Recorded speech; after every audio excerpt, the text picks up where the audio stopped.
All right, ready? Same as it ever was, but there's gotta be a better way. It's the same as it ever was, but today's a different day. You and me couldn't make that change, but it's the same as it ever was. We better start today. America's a better place than it was 50 years ago. There's been a whole lot of change, but we got a long way to go. When we used to have a problem, we used to call the police. But who we gonna call when the police make a problem? I'm not saying that they all bad, I'm not saying that I'm any better. All I'm just trying to say is we could all do a lot better. I say it in my own house, and I say it on the street. I say it on the record, y'all, and I say it on the beat. I paint it on the wall, y'all, so that everybody sees.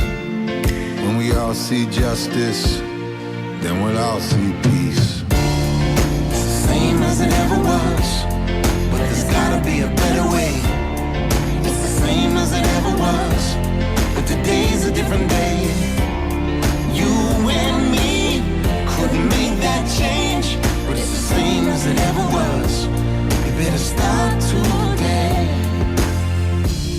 A revolution is a battle between the future and the past. The battle's never over, but the future's gonna last.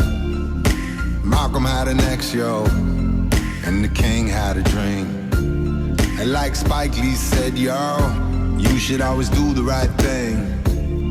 If the world's full of anger and everybody's got a gun, then what should I say, yo, to my teenage son? Mandela did lockdown for 28 years, but there's millions more, y'all, still raining down tears. I say it in my own house, and I say it on the street. I say it on the record, y'all, I say it on the beat. I paint it on the wall, y'all, until everybody sees. When we all see justice, then we'll all see peace.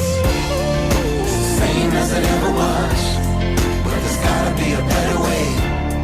It's the same as it ever was, but today's a different day.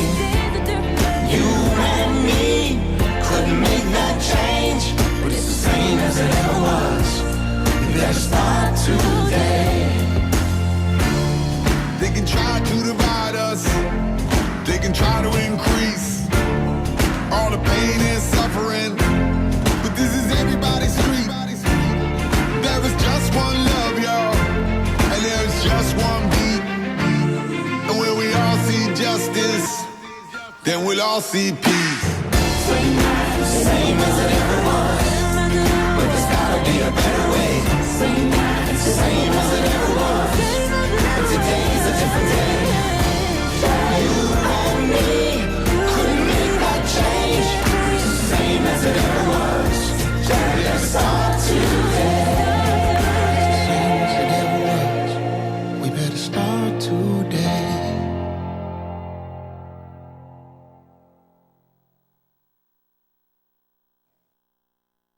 Hello and welcome to the Love and Justice Report. I'm your host, River Smith. You were just listening to Michael Franti and Spearhead with their new song, which they have asked to spread everywhere we can. So if you want to copy this and send it on, they'll be happy to have you do that. And today on the show, we're going to be talking about some of the issues that Michael Franti was talking about in that song. We're going to be talking about racism and police, both police brutality and police reactions, and you know, we also want to honor the police because they do a hard job when they do it right. We're also going to have on the show today a piece regarding the whole issue of rape and sexual assault in our society. And this is inspired by both the situation that Bill Cosby is in, where over a period of decades, he evidently has sexually assaulted people and used drugs to do that part of the time. And then we're also on the show going to talk a little bit about the torture report that the Senate released, the in-depth study of what happened with our forces and what we did under the guise of something called enhanced interrogation. So, right after these words, we'll be back. No more boys will be boys. No more, what's the big deal? No more, it's just the way he is. No more, he just has a temper. No more, but he's such a nice guy. No more, but he has such a bright future. No more, not my problem. No more. I'll say something next time. No more, why didn't she tell anyone? No more, why doesn't she just leave?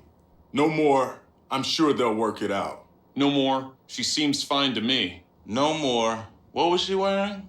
No more, she was drunk. No more, he was drunk. No more, she was asking for it. No more. She never said no. No more, not in this family. No more, not on this team. No more. We don't talk about that. No more bystanding.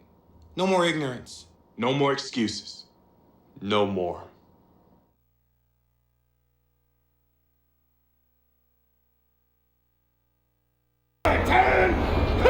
Thousands made up a sea of blue I see signs out here that say Blue Lives Matter. for the officers killed in the line of duty. Those signs are abso-freaking-lutely right. And for people killed at the hands of officers. I've also seen signs in recent weeks, and you have too, that say Black Lives Matter. And you know what? They are abso-freaking-lutely right. After rallying at Public Square, the group walked to the peace officers' memorial. There were no chants, no slogans, just a silent march. Blue lives, white lives, black lives, everybody's life matters here.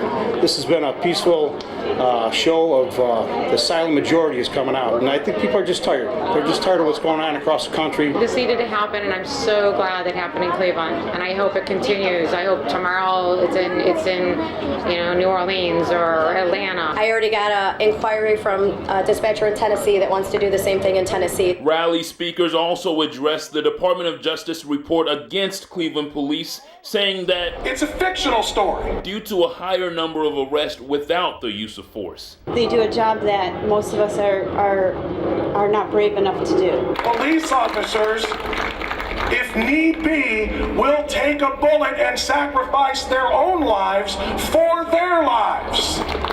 We need your children to know that.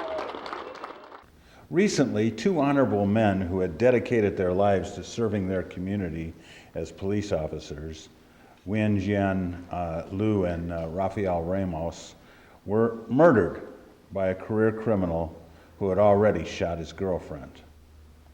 He shot them because they were police. Now, as much as we mourn our brothers, we must not allow these or any other criminal acts to keep us from facing the fundamental crisis confronting white police and minority communities. There's a scene in the groundbreaking 2004 film Crash, in which a young white police officer who has demonstrated much compassion earlier in the story shoots an unarmed young black man. In that instant, he mistakenly thought the young man was reaching for a gun. And it is clear in the film that he knows he has committed a crime for which he can be legally held accountable. The key difference between this fictional account and the actions of the police officers who killed Tamir Rice, Melissa Williams, Timothy Russell, John Crawford, or Ikai Gurley in a Brooklyn hallway is that the movie character was off-duty. He didn't have the legal protection accorded our working police officers. In theory, it makes sense that we give these guardians of peace that leeway, since they can face danger at any time. Unfortunately, we don't live in theory. We live in a racist culture that has systematically stereotyped men of color throughout our history. We know from repeated studies that African Americans are regularly discriminated against in housing, employment, and the justice system. Now that's fact, not opinion. This isn't done because white people are mean or because we're all actively racist. It's done because we grow up with the misinformation passed on by the traditional attitudes we experience in our upbringing. These traditions were imprinted on our cultural history as a way to rationalize the slavery of millions, and later, the white race riots and lynching of black men. Only if African Americans somehow deserved or caused what was done to them could our cultural ancestors preserve our perception of America as the beacon for freedom and justice. Unfortunately, this contorted historical rationalization has surreptitiously endured through the prejudiced perceptions of too many generations of white folks. Whether we grow up to become a plumber, a loan executive, a television reporter, or a police officer, we carry this misinformation with us unless we actively challenge our own attitudes. These same attitudes inform a white officer in that crucial split second that causes him to act aggressively when it isn't needed. We could make generalizations about many groups. Stereotyping and categorizing things is actually a useful way to organize the world around us. However, we subtly make choices about to which categories we pay attention.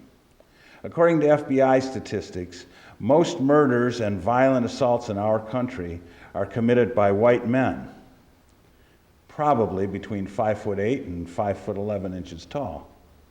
Yet our police don't treat that group in any particular way when they see them, don't mistakenly shoot them at anywhere near the same rate that they appear to shoot black males. We also don't see security guards following them around in stores or patrol cars profiling them on the road.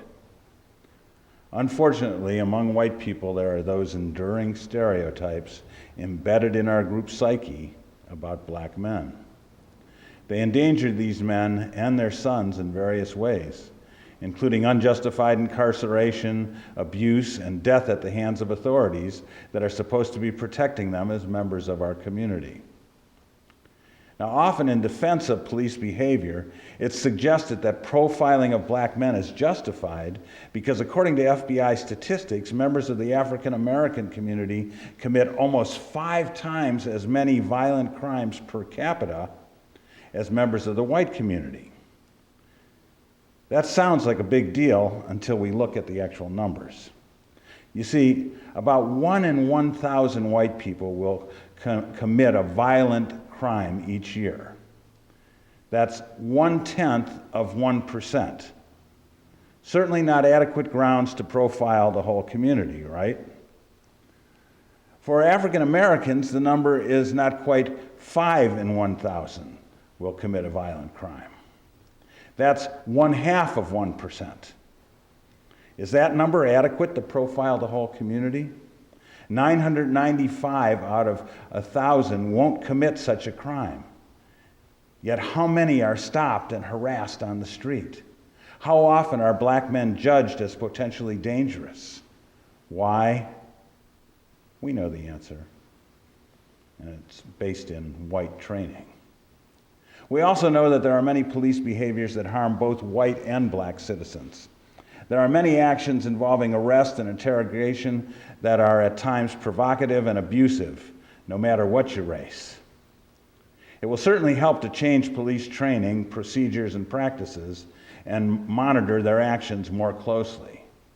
But until our nation is willing to face our racist heritage and challenge it, African American men and boys